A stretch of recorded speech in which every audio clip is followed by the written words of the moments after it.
नोरमा group, जो सोचता है वो करता है। आपके अपने सपनों का आशियाना।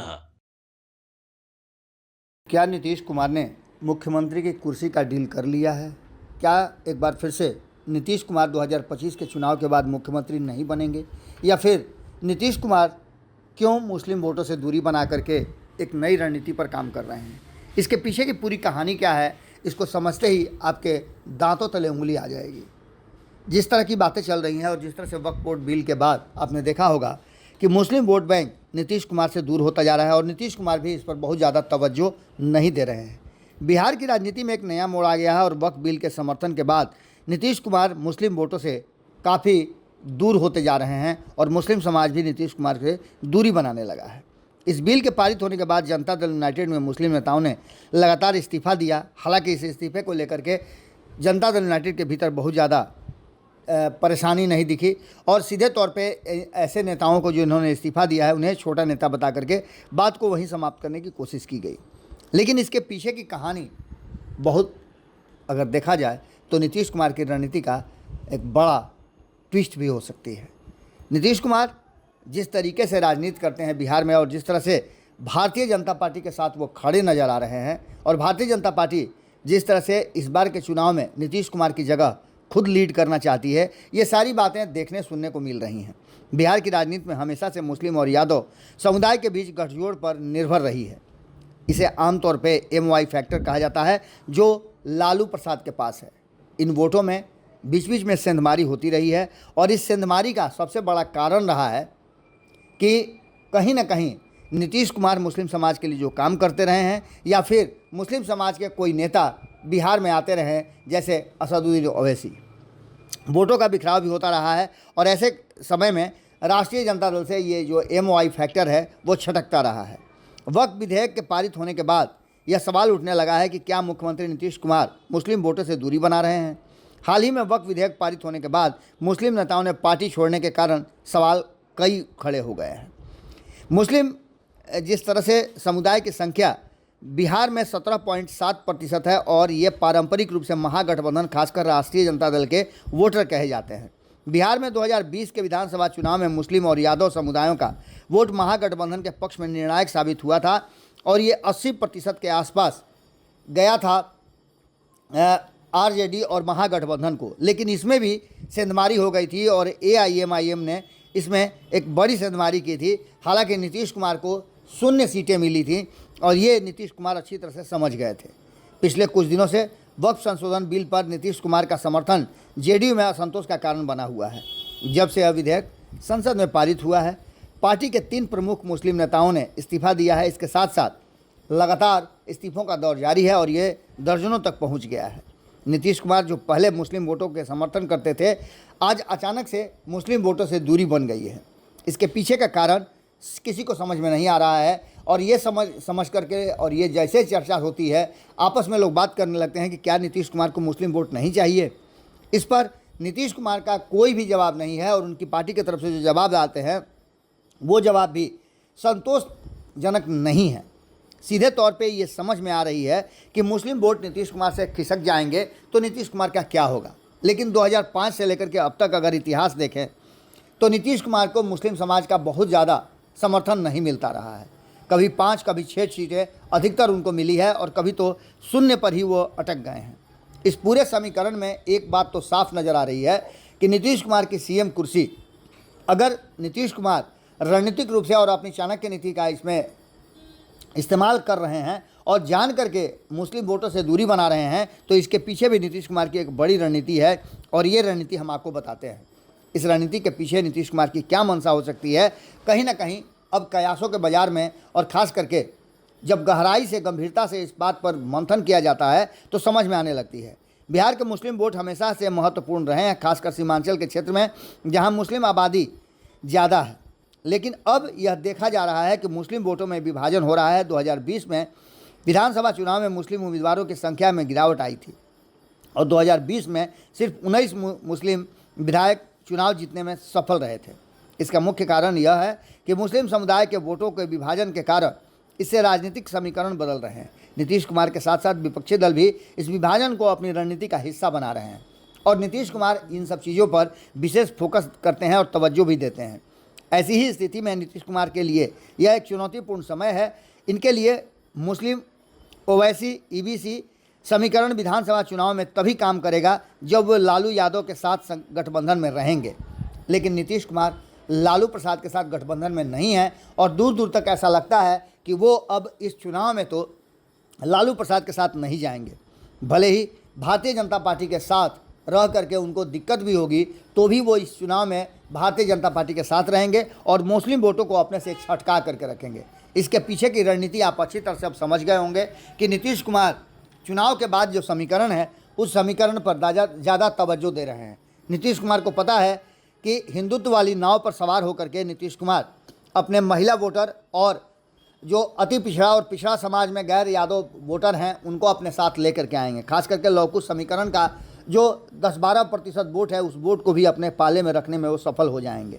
हालांकि इस वोट में भी विभाजन हो रहा है। नीतीश कुमार 15% वोट कांस्टेंट अब तक लाते रहे हैं। ये भी बातें कहीं ना कहीं देखने और समझने को मिली हैं।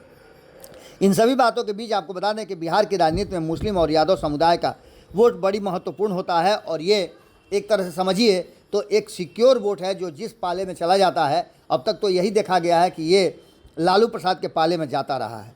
इसमें मुस्लिम यादव समुदाय का वोट जो जितना महत्वपूर्ण है तो आखिर नीतीश कुमार इससे दूरी क्यों बना रहे हैं, इसके पीछे का कारण चुनाव बाद समीकरण पर निर्भर है। ऐसी बातें अब समझ में आने लगी हैं कि नीतीश कुमार ये समझ गए हैं कि अगर बहुत बेहतर संबंध और रिश्ते चुनाव बाद भारतीय जनता पार्टी के साथ नीतीश कुमार के नहीं रहे तो उनके लिए मुख्यमंत्री बनने का जो रास्ता है वो कठिन हो जाएगा। ऐसे में अगर लालू प्रसाद कमज़ोर हुए तो नीतीश कुमार भी कमज़ोर होंगे। अगर एमवाई वोटों में ध्रुवीकरण होगा या उसमें बिखराव होगा तो उसका घाटा लालू प्रसाद को होगा और लालू प्रसाद को घाटा होने का मतलब है कि नीतीश कुमार के लिए जो दूसरा दरवाज़ा है वो हमेशा के लिए बंद हो जाएगा। यानी कहीं ना कहीं अगर एमवाई समीकरण का वोट बिखरा तो लालू प्रसाद को कम सीटें आएंगी और कम सीटें आने के बाद नीतीश कुमार जो बार बार पाला बदल देते हैं, भारतीय जनता पार्टी को सत्ता से बेदखल करके खुद चले जाते हैं महागठबंधन में, वो रास्ता नीतीश कुमार के लिए बंद हो सकता है। यही कारण है कि नीतीश कुमार ने एक सोची समझी रणनीति के तहत मुस्लिम वोटरों को अपने से दूर करने का और छटकाने का पूरा इंतजाम कर लिया। एक मौका मिल गया जिसमें वक्फ बोर्ड बिल ला करके एक तरफ जहां भारतीय जनता पार्टी ये सोच रही है कि नीतीश कुमार के वोटरों को उनसे छटका करके नीतीश कुमार को कमज़ोर करके और खुद सत्ता पर काबिज हो जाएगी, तो वहीं नीतीश कुमार के लिए एक बेहतर माहौल बन गया है जिसमें अगर एमवाई समीकरण और मुस्लिम वोटर खास करके नाराज़ हुए और एक मुश्त अगर वो वोट आरजेडी को देते हैं तो आरजेडी का पलड़ा भारी रहेगा। ऐसी स्थिति में अगर ज़रूरत महसूस हुई और नीतीश कुमार के बिना अगर महागठबंधन में सरकार बनने में संभावनाएं कम होती हैं और नीतीश कुमार के जाने से सरकार बन सकती है तो नीतीश कुमार एक बार फिर से मुख्यमंत्री की कुर्सी के साथ समझौता कर सकते हैं। सीधी तौर पे आप समझ सकते हैं कि मुस्लिम और यादव वोटरों को अब आरजेडी अगर अपने पाले में रखने में सफल हो जाती है और जिस तरह के माहौल बने हैं उससे तो साफ लगता है कि मुस्लिम वोटर अब बिखराव की तरफ नहीं बल्कि एक मुश्त जहाँ भी वोट देंगे वहाँ देने के लिए तैयार हैं। ये एक सोची समझी रणनीति के तहत नीतीश कुमार की बड़ी साजिश हो सकती है, क्योंकि जिस तरह से नीतीश कुमार रणनीति बनाते हैं और बिहार की सत्ता पर काबिज रहने के लिए वो कई तरह के एंगल बदलते रहते हैं। भले ही उनके बारे में चाहे जितनी भी बातें कह दी जाए, उनके इधर से उधर चले जाने की बात कही जाए, उन पर कई आरोप लग जाए, लेकिन बिहार में सत्ता के शीर्ष पर बैठे रहने के लिए नीतीश कुमार किसी भी तरह का समझौता करते रहे। एक बार फिर से भले ही ये मौका दूसरे तरह से आई हो, लेकिन नीतीश कुमार इसमें भी अपना फ़ायदा निकालने में सफल हो सकते हैं। अगर मुस्लिम वोटर एक मुश्त भारतीय जनता पार्टी से छटक कर, नीतीश कुमार से छटक कर, एनडीए गठबंधन से छटक कर अगर राष्ट्रीय जनता दल की तरफ स्विच कर जाते हैं तो ये बातें तय मान के चलिए कि राष्ट्रीय जनता दल भी जीवित रह जाएगी और ऐसी स्थिति में नीतीश कुमार के पास एक विकल्प हो जाएगा। 2020 के चुनाव में जिस तरह का माहौल बना आपने देखा होगा कि नीतीश कुमार उसके बावजूद भी मुख्यमंत्री की कुर्सी पर बने रहे। जब भारतीय जनता पार्टी का दबाव बढ़ा तब भी नीतीश कुमार महागठबंधन में जाकर मुख्यमंत्री बने रहे और फिर जब महागठबंधन से उन्हें एनडीए में आना था तब भी उनको कोई दिक्कत नहीं हुई। नीतीश कुमार चाहते हैं किसी तरह का माहौल बना रहे कि दोनों घर आबाद रहे और नीतीश कुमार दोनों ही घर में जा कर के मुख्यमंत्री की कुर्सी पर बने रहे। ये नीतीश कुमार की रणनीति हो सकती है और नीतीश कुमार इसके माहिर माने जाते हैं। बदली हुई परिस्थिति में भले ही ये बात कही जा रही हो कि नीतीश कुमार को घाटा होगा, लेकिन नीतीश कुमार को फ़ायदा कब हुआ है मुस्लिम वोटरों से, ये भी बातें आप 2005 से लेकर 2020 तक देख सकते हैं। नीतीश ने मुस्लिम वोटों से दूरी बनाई है, इसके पीछे का कारण हमने बताने की कोशिश की। इससे समझिए कि इस रणनीति की हकीकत यही है कि नीतीश कुमार ये नहीं चाहते हैं कि राष्ट्रीय जनता दल पूरी तरह से समाप्त हो जाए और नीतीश कुमार का जो एक विकल्प है वो विकल्प समाप्त हो जाए। ऐसे में नीतीश कुमार की रणनीति भले ही भारतीय जनता पार्टी अपने हिसाब से चल रही हो, लेकिन इस रणनीति से नीतीश कुमार को क्या फ़ायदा है ये बात अब साफ साफ समझ में आने लगी है। मुस्लिम वोटरों से अगर नाराज़गी नीतीश कुमार की होती है तो हिंदुत्व की नाव पर सवार होकर जितनी भी सीटें नीतीश कुमार को आएंगी वो सीटें नीतीश कुमार के लिए प्लस पॉइंट होंगी। और ऐसे में अगर भारतीय जनता पार्टी आनाकानी करती है उन्हें मुख्यमंत्री बनाने में, तो नीतीश कुमार के लिए विकल्प मौजूद होगा कि वो दूसरे खेमे में जा करके एक बार फिर से भारतीय जनता पार्टी को झटका दे दें। जुड़े रहिए भारत लाइव के साथ। बहुत बहुत धन्यवाद। आपके सपनों को हमने सजाया है, ई होम्स पैनोरामा को हमने बनाया है। ई होम्स मेरा एक सपना था जिस पे मैं पिछले 4 साल से काम कर रहा था। हमने जो बनाया है वो सबने है माना। ई होम्स पैनोरामा में हो आपका भी आशियाना। और फाइनली हमने 2021 में इस प्रोजेक्ट को लॉन्च किया। बहुत लोग अप्रिशिएट कर रहे हैं कि पूर्णिया जैसे शहर में, बिहार के, एक तो बिहार की बात करें उसमें भी पूर्णिया जैसे छोटे जगह में इस तरह का लाइफस्टाइल देना, ये सुन के हम लोगों को बहुत अच्छा लगता है। ई होम्स में हमने कुछ और भी किया है, जैसे हम जिस जगह में रह रहे हैं हमारे फैमिली सिक्योर हो, उनको सिक्योरिटी का ध्यान में रखा है। आपकी सुविधा और सुरक्षा आपके लिए खास है, ये आपका विश्वास है। इसमें आर्टिफिशियल इंटेलिजेंस का 7 लेयर सिक्योरिटी का हमने इस्तेमाल किया है। लस ग्रीन कैंपस को बनाया है। यदि हमारा बाउंड्री वाल है तो वो वर्टिकल गार्डन है।